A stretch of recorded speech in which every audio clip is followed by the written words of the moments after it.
কথা হলো বর্তমান সময়ে যা দেখছি দুনিয়ার প্রশাসনের হালচাল, কি কেন্দ্রে কি রাজ্যে। আমি পশ্চিমবঙ্গে বাস করি, অর্থাৎ এই পশ্চিমবঙ্গে বাস করি। তা পশ্চিমবঙ্গ রাজ্যের যে পরিস্থিতি আর কেন্দ্রের যে পরিস্থিতি, কোনোটাই ভালো না, দুটোই খারাপ। কেন্দ্র ঋণ করছে, মারাত্মক পরিমাণে ঋণ করছে, ঋণটা শোধ হওয়ার উপায় নেই। আমাদের দেশের বা ভারতবর্ষের যা সম্পত্তির মূল্য, তার চাইতে অনেক গুণ বেশি ঋণ করছে মোদী সরকার, মোদী বিজেপি সরকার। আর আমাদের রাজ্যে তৃণমূল সরকার, মমতার সরকার, মমতা মুখ্যমন্ত্রীর সরকার। তিনি একজন কুলীন ব্রাহ্মণ পরিবারের একজন সন্তান, মহিলা সন্তান। কিন্তু আজকে 2011-তে এসছেন আমাদের মুখ্যমন্ত্রী মমতা, তৃণমূল নাম দিয়ে, দলের নাম তৃণমূল রেখে তিনি এই মুখ্যমন্ত্রীর চেয়ারে বসছেন আমাদের পশ্চিমবাংলায়। যাই হোক, প্রথম দিকে ভালোই কাজ করছিলেন, কিন্তু অর্থাৎ অর্ধেকটার সময় ভালো কাজ করেছেন, আর অর্ধেকটার সময় ভালো মন্দ মিশিয়ে যে পরিষদটা, অর্থাৎ 3 ভাগ ভালো মন্দ মিশিয়ে যদি হয়, তাহলে 1 ভাগ তিনি 2 ভাগই ভালো কাজ করেননি, আর 1 ভাগ তিনি ভালো কাজ করেছেন। 1 ভাগ ভালো কাজ করেছেন এই 15 বছরের মধ্যে। 2011 থেকে আজ 2026, 3টা বিধানসভা নির্বাচন হয়ে গেছে। 3 × 5 = 15, এটা বোধহয় 4র্থ বিধানসভা নির্বাচন। যাই হোক,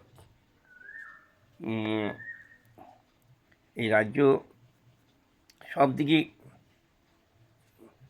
অন্ধকার করে দিয়েছে, দুর্দশা ভোগ লেগেই আছে, লেগে থাকবে। যারা চাকরি পেয়েছিল তারাও চাকরি হারালো, অর্থাৎ বেকার হয়ে পড়ল। আর মানুষের অধিকার প্রয়োগ করতে পারছে না,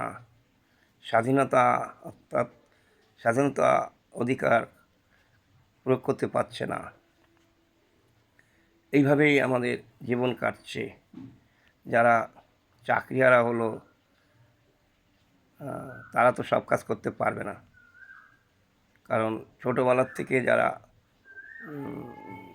কষ্টকর কাজগুলোতে চলে গেছে বা নিম্নমানের কাজে চলে গেছে,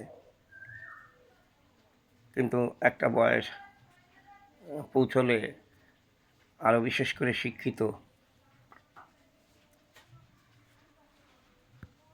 একটা বয়সে পৌঁছলে আরও বিশেষ করে শিক্ষিত যারা,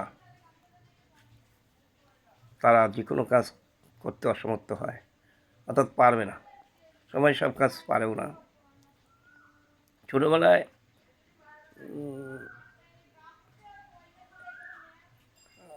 কোনো কাজে চলে গেলে চট্টপর খেয়েও কাজটা শেখা যায় না, তখন একটা চট্টপর খাওয়ার সময়ও থাকে। কিন্তু বয়স হয়ে গেলে তখন তার মেটারও প্রেস্টিজের ব্যাপার থাকে। তা কী বলবো, পশ্চিমবাংলা সব দিকেই অন্ধকার। এবারও যদি নির্বাচনে আমাদের মমতা তৃণমূল সরকার জয়ী হয় জনগণের ভোটে, তাহলে যেটুকু বাকি ছিল অন্ধকার দুর্দশা তৈরি করার, সেটুকু পূর্ণ হয়ে যাবে। মমতা ব্যানার্জি খুব ধূর্ত লোক, আমাদের রাজ্যের মুখ্যমন্ত্রী প্রচণ্ড ধূর্ত লোক এবং ওর খাওয়া মাল। তিনি তো খুব নিচু লেভেলে চলতেন, চা বিক্রি করতেন, দুধ দিতেন দোকানে দোকানে, বাড়ি বাড়ি এসব কাজ করতেন। আর মমতা ব্যানার্জি প্রচণ্ড মুখারু, ভীষণ মুখ করতে পারে।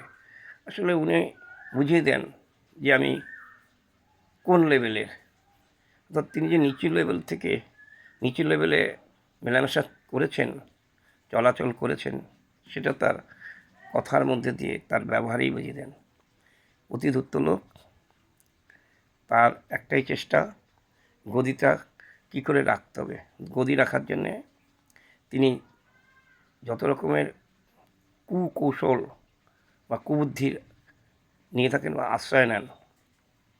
ওকে, তা যারা বোকা জনগণ অনেক রকম প্রতিশ্রুতি তিনি দিয়ে থাকেন, আগেও দিয়েছেন, প্রতিশ্রুতি রক্ষা করতে পারেননি এই মুখ্যমন্ত্রী মমতা ব্যানার্জি। এবারও আবার ভোটের আগে প্রতিশ্রুতি দিচ্ছেন। ভোটের তো বেশি দেরি নেই, মার্চ মাসে বা এপ্রিলের দিকে হবে, এটা বোঝা যাচ্ছে।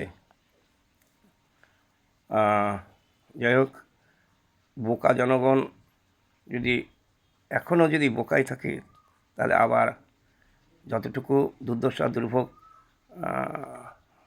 মানে বাকি আছে পূর্ণ হতে, সেটাও সম্পূর্ণ হয়ে যাবে।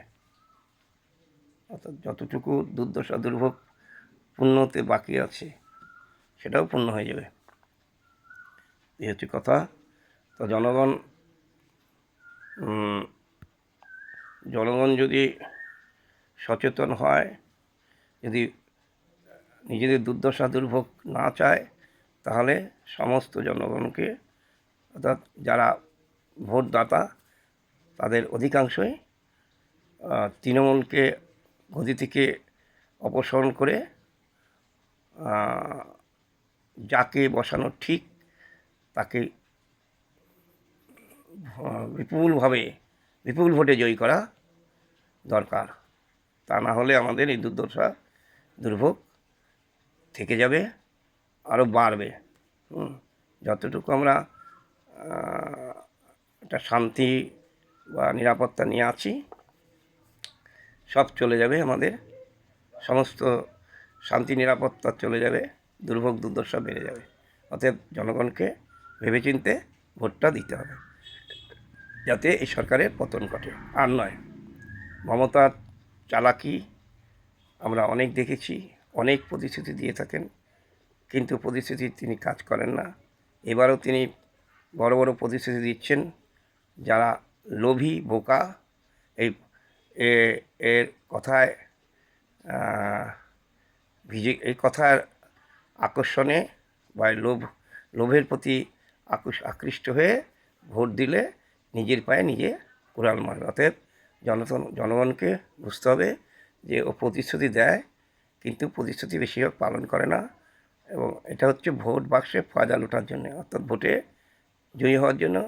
এবং আর 5 বছর যদি তিনি জন্যে এই বিধানসভা জয়ী হয়ে এই গদিটা পা রাখতে পারে, তাহলে ওনার একেবারে 16 আনা পূর্ণ হবেন। অতএব খুবই সাবধান, আপনারা বুঝে শুনে ভোট দেবেন, যাতে এই সরকারের পতন ঘটে যায় এবং একটা সঠিক সরকার এই রাজ্য প্রশাসনে মুখ্যমন্ত্রীর পদে বসতে পারে। এটু বলেই আমার মনের কথা শেষ করছি।